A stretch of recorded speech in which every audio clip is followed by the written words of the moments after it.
I would like to speak with you about one very important topic nowadays. There were a lot of rumors that the Red Cross, one of the most influential and popular international humanitarian movements, had taken the Russian side in this war. Some Ukrainian authorities from Mariupol confirmed that Russians kidnapped over 15,000 citizens of Mariupol and illegally deported them to Russian territories, especially Rostov-on-Don, that's the closest Russian big city to the Ukrainian border. There is evidence of a very strange behavior by the Red Cross, and specifically its head, Peter Maurer. After the Red Cross left Mariupol on March 24th, they announced plans to open an office in Rostov-on-Don. And in his conversation with Russia's foreign minister, Sergei Lavrov, he thanked him for a positive cooperation and many other weird things. In my eyes, it looks like de facto legitimization of forceful deportation of Ukrainian citizens by Russians. It's in the first line. Also, it's aggression against Ukraine and all the crimes the Russian government committed, they try to legitimize. Moreover, they're being silent about the filtration camps that Mariupol citizens go through on the Russian territory, where they check their phones, on which side they are, and stuff like that. So I really hope that there will be a legit explanation of such crazy behavior, or otherwise it seems like a cooperation with a terrorist that bomb Ukrainian cities. In my eyes, it's also impossible to sit on both chairs in the war, even as a humanitarian organization. What do you think, guys, about the current situation with the Red Cross? Because in my childhood, I strongly believe that Red Cross is some kind of mystical organization that aims to help people in needs in very difficult situations in their lives. So such as wars, crisis, explosions somewhere in the world, as for example was in Lebanon, in Beirut, I guess, tsunamis or whatsoever. So what do you think about this? Well, it's not the first time Red Cross being claimed for not doing what they promised. There have been a few cases already, like, for example, in Haiti, they were reporting they were building housing for refugees. And in fact, they ended up building like 5 or 6 houses, like not even block houses, but like somewhat small houses somewhere in Haiti. There were claims that Red Cross hasn't donated all the money they got from people after the fire broke in Australia. They were building offices. I mean, of course, it's needed as well. And they, as a non-profit organization, well, they need the money to invest into infrastructure and stuff. But then, well, their promises that they are gonna donate 100% of the money into the real needs are a bit vague. What's happening right now in Russia and Ukraine? Well, I understand that there is a need to organize a negotiation from both sides because, well, those volunteers who are going into war zone and they want to have some guarantees for security. But in my opinion, well, any kind of public connection to Russia seems to be, as you're saying, as an appreciation or as a legitimization of what Russia is doing in Ukraine right now. And yeah, well, to me, they are more needed in Ukraine right now, and they should maybe open some offices somewhere in Western Ukraine where it's somewhat safe instead of opening offices in Rostov. Well, yeah, there are many humanitarian problems right now, not only in Mariupol. Mariupol maybe is the biggest example of it because it's a biggest city, biggest siege city right now. But there are numerous other cities like Irpin where people had to literally cross over the destroyed bridge to cross the river. That's just heartbreaking. And yeah, well, Red Cross hasn't been really successful in organizing in any of those green corridors or providing some proper humanitarian help. Honestly, I know some people who donated to the Red Cross, and well, as they were asking me in the beginning, like still in February, I was saying, yeah, okay, Red Cross. I mean, if you don't want to donate for army, if you don't want to donate for some internal stuff happening in Ukraine where you're not sure about what's going to happen to your money, well, donate to the Red Cross. It's a known organization, and as you're saying, well, the standard as well for me as a symbol of, well, help without profit. The more you read about it, the more disappointed you get. And honestly, right now, I would say more Ukrainian volunteers has done for our people than Red Cross. What do you say, Anikita? Have you encountered any Red Cross members in anywhere in Kharkiv, in Vinnytsia? Yeah, so as far as I can see, they are one of the main centers of Red Cross in Ukraine are actually located in Vinnytsia, and I commonly see their cars, their marked cars on the streets.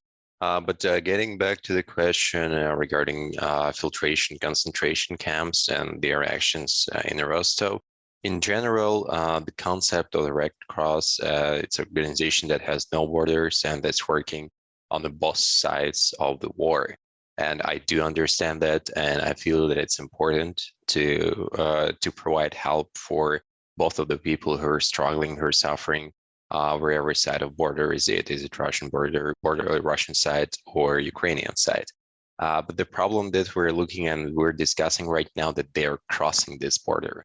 So my opinion is that they need, and it's important to help the people, but they need to separate these people between each other. So you cannot just take Ukrainians and move them and take them out to the Russian side, and as well as you cannot take the Russian people and take them to Ukrainian side, just because that's not how it works. You want to help everyone, okay, do that, and that's important, but do that separately. If you want to help Russians, just help them inside Russia. If you want to help Ukrainians, help them outside Ukrainian. Do not blend these people together, not because the people hating each other, just because by doing this, you're helping the war regime wherever I mean, if it's not really, we can talk about it not relating to the Russian Ukrainian, just because when we're talking about particular Russian and Ukraine, a lot of politics automatically get involved. Political questions get involved in this. But the action that we saw, and we have a lot of proofs that this action that we're taking by the Red Cross by moving people out of Ukraine to the Russian side, even saying that it's safer place for them, it's a crime, because it's literally kidnapping.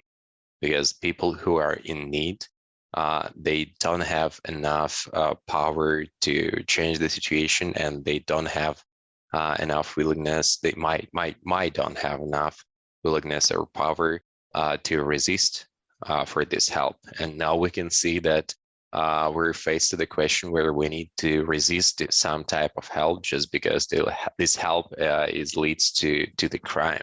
So if you want to help people in Mariupol, talk to the Russian side, make green corridors, evacuate people from Mariupol to another part of Ukraine. We still have a lot of territories that being kind of safe. I mean, we're not safe in any territory of Ukraine just because missiles that Russia has, they have a range of more than 2,500 kilometers, 2,500 kilometers. And basically they can, as we can see on the examples that already happened, they can shoot even Ukrainian territory, which is on the Ukrainian-Poland border. But at least here in the central Ukraine, here is no Russian troops physically. There is no Russian artillery, which is obviously more safe than in Mariupol. So if you want to help people over there, just evacuate them to the Western Ukraine. If you want to to help people in Rostov or wherever else, just move them inside the Russian Federation. Do not blend, just because the blending and crossing of these borders, that's just a part of crime. And yeah, the situation that we had, it's definitely seems kind of weird and not understandable for me. And I'm really waiting for any statements from the Red Cross that can help to explain them, because at this point, the situation looks really bad for them. And people here and might be all around the world are losing trust to them daily, just because, I mean, it's a big bureaucracy machine. And when you're donating to the Red Cross, you need to understand that part of this, probably it's a big part of the money that you're donating, it comes to keep this bureaucracy machine working. It's not go straight to supplies or to the help for the people who are needing that. And that's another problem that we're facing and that we're seeing right now. when the mechanism and the management grow, it's consuming more than they're providing. And then a logical question why we need to help them if they're just, basically they're consuming the donated money on their own needs, but not on the needs of the people to whom this money should be provided. Totally. The biggest point for me as a just normal human being, how absurd is it to cooperate with someone who declared a war in the center of Europe, was talking so much nonsense in the 21st century. And I'm talking right now about Russian Foreign Minister Sergei Lavrov. Shake his hand, say, thank you, Sergei Lavrov, for the positive cooperation, stuff like this, because it's officially and it's like documented that Russia threatened Baltic countries, other European countries with the military invasion and some nuclear weapons that are already on alert and proud of it as well. For me, it's kind of absurd to even have this discussion. It cannot be put together. If you try to help people, and as you've said, if you want to help Ukrainians, move them somewhere, but not to the country they're fighting against. Vice versa, if you want to help people in Rostov, just move them to, Vladikavkaz, to Vladivostok, Moscow. There are plenty of cities. Russia is huge. So me personally, if someone will gonna ask me, will you donate money to the Red Cross? I will say definitely no, and I will not recommend it in any case imaginable. Yeah, we can see the substitution of concepts taking place here, just because the Red Cross is saying that their results are possible thanks to the efforts of Russian Federation, but in reality, their positive results are possible only despite the efforts of Russian Federation, and that's the difference that we need to understand.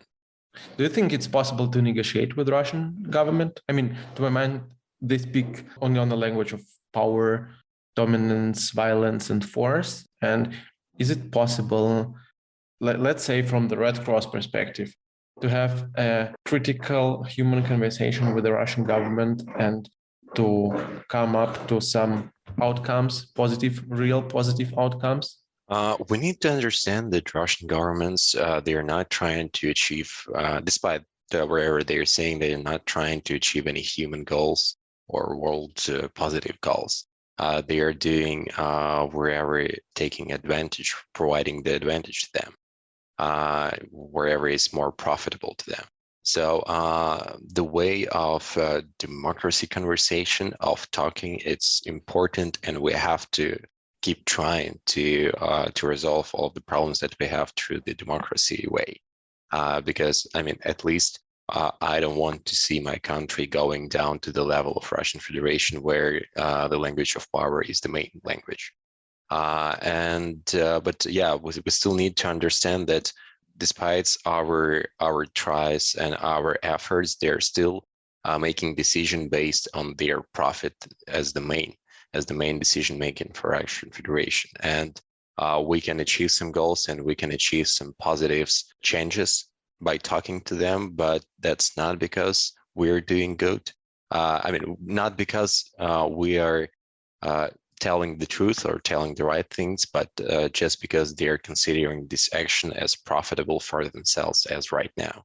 So as we can see, we discussed this topic in the beginning of our podcast about Russians shooting the civilian objects. They're doing this not by mistake, but it's their call plan. And this call plan relates to the other decisions that they're making. So if they want to achieve some human goals, they would act differently. But now we can see that they having their own targets, and they're just using the world's democracy system just to achieve these goals and for nothing else. Mm-hmm. So there is no humanity speech and there is no humanity question raised by them and supported by them.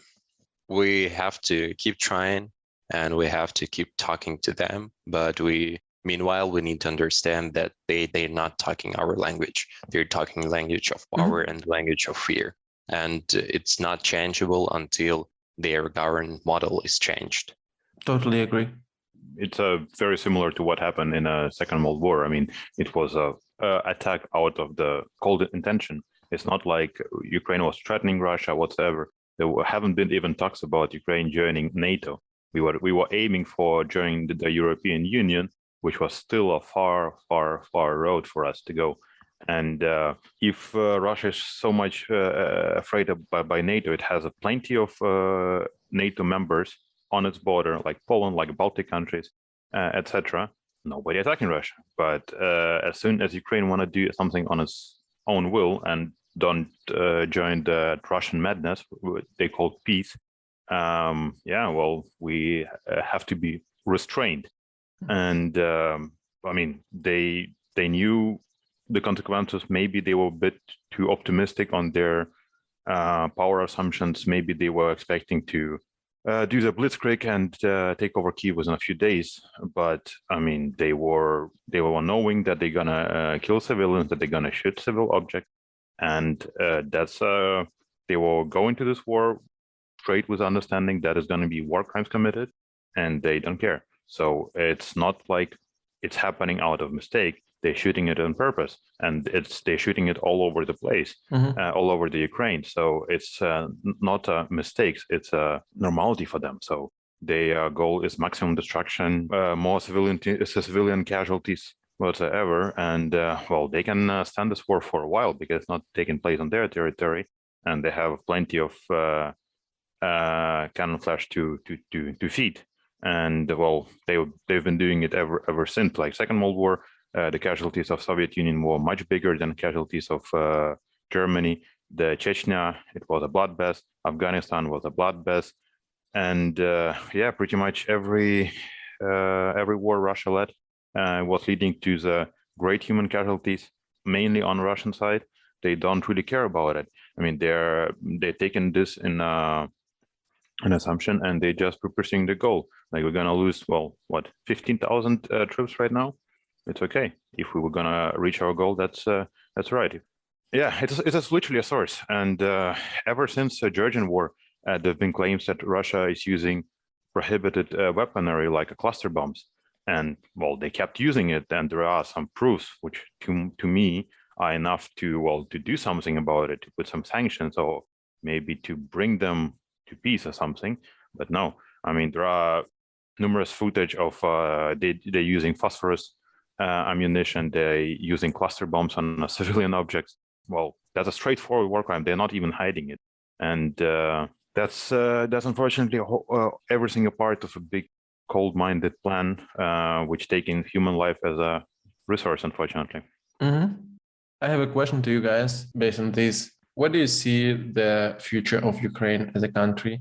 Because I'm pretty sure there will be some kind of strict visa regime to Belarus and Russia in the future, because Ukraine wins in just a matter of time.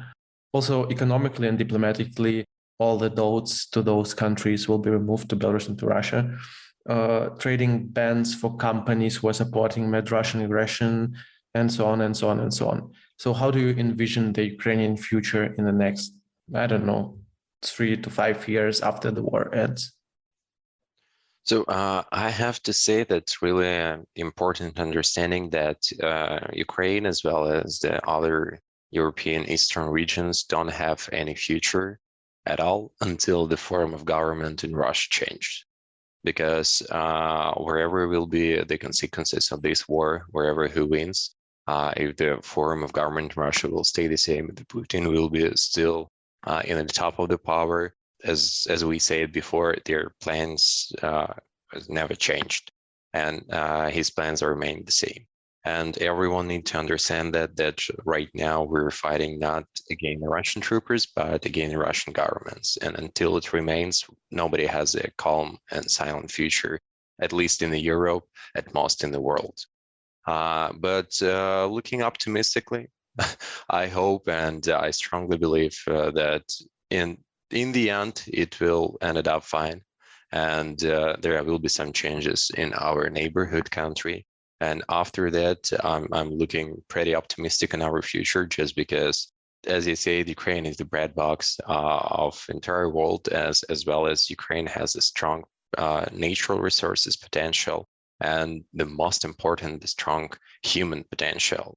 Ukraine, well known as one of the main IT outsource providers in the world, and we're talking not about like low budget and low quality IT outsource. We're talking about high quality professionals who know what they're doing and who are well known in the world for this. Also, we can see the big support that I personally and all of the Ukrainians seriously appreciate from the Western countries in Europe. And I definitely looking optimistic on that, because I have a feeling that even after the war ends, Ukraine won't be let resolve its problems by itself, and we will get help and resources to restore our country and make it even bigger. Because as we can see on the history, on the world history, after a big war, come a big race. And I'm praying for this big race of Ukraine and of all of the Slav civilization at all, because I will be seriously happy if Russia will raise their minds and they will become a great country, not in terms of power and fear, but in the terms of human resources, but in technical potential, as well as Belarus. I'm praying for our nations, and I seriously hope that a good future is waiting for us. And that's why we need to understand the importance of fighting right now against Russia, not fighting only in the field of war, just because the field of war, it's the worst case to defend or fight for something. But we're talking in the field of politics, in the field of economics. Right now, we're fighting not against Russian civilians, but against Russian rulers. And our main goal just to show them and our main goal to remove them from the power and separate them from the power, to allow Russians choose their own way and own peaceful and great way for Russia country at all. Because it's also a big and huge information war happening right now, as you've said, against Russian propaganda machine, and a lot of people who were enslaved for over 20, 30 years. That's also a big thing to change. It's the most difficult part to change humans' attitude and human mind in terms of accepting and processing information of what's going on in the world right now and in your neighboring countries. So it's also kind of big thing that we are doing right now here together, just sharing information and and that's why I want to thank you, Vlad, personally, just because even in the amount that we can afford, we're providing and we keep doing something important for this situation and for the world at all. And it's a big reason to be proud of me for first having such friend. It's a big reason to be proud that I'm surrounded by such great people. And that's another reason to keep my optimism on a high level, just because until our minds are adequate and until are we looking forward in the future, nothing is lost. All right. I guess we are at the end right now of our episode, and I have a small kind of surprise for you.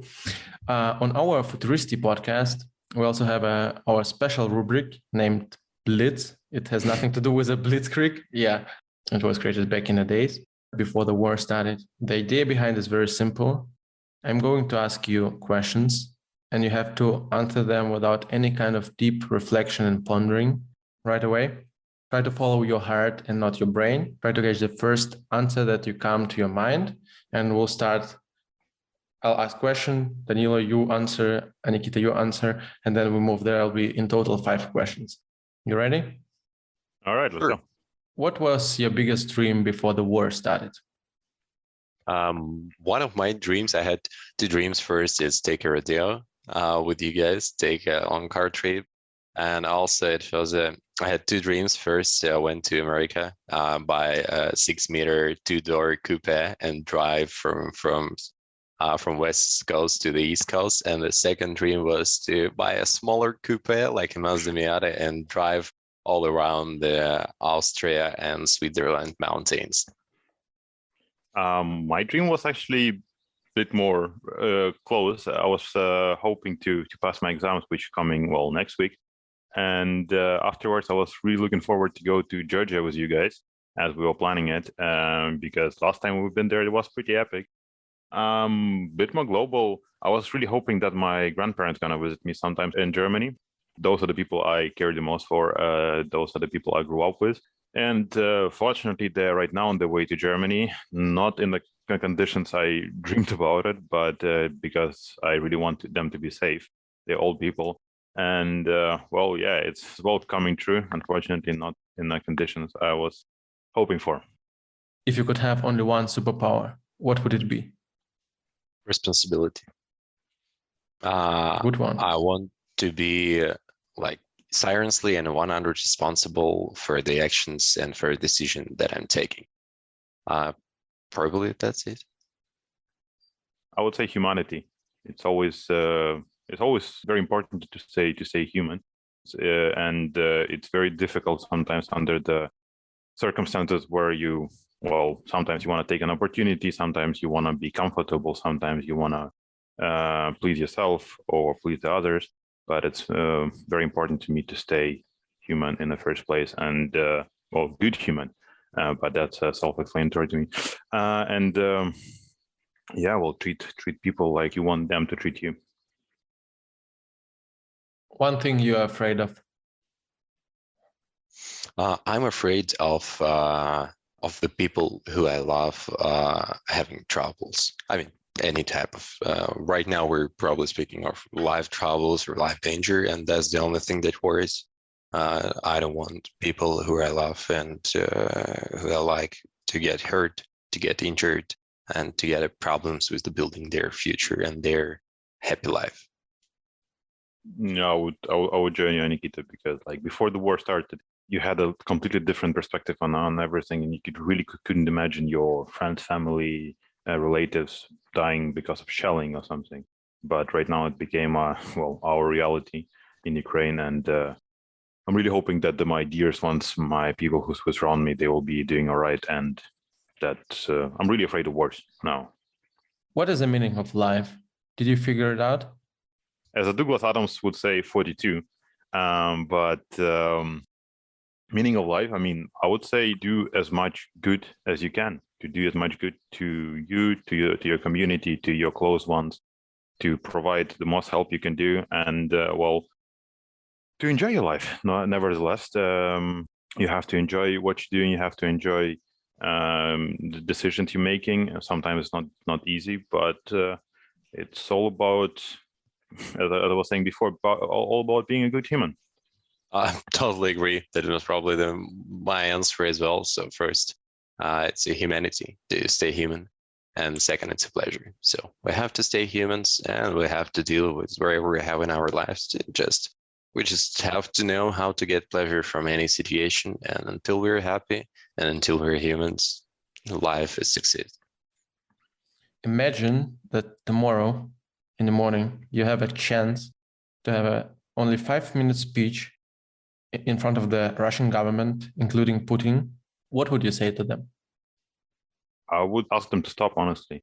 I would ask him to stop because, that's too many human casualties, too many civilian casualties we're taking right now. And I don't know the numbers in euros, but the damage from the war, how many cities destroyed, how many housing destroyed, it's a lot. And it just everything for point of playing balls, showing who's the biggest. And to me, it's not really worth it. It's not really the way you have to do it in 21st century.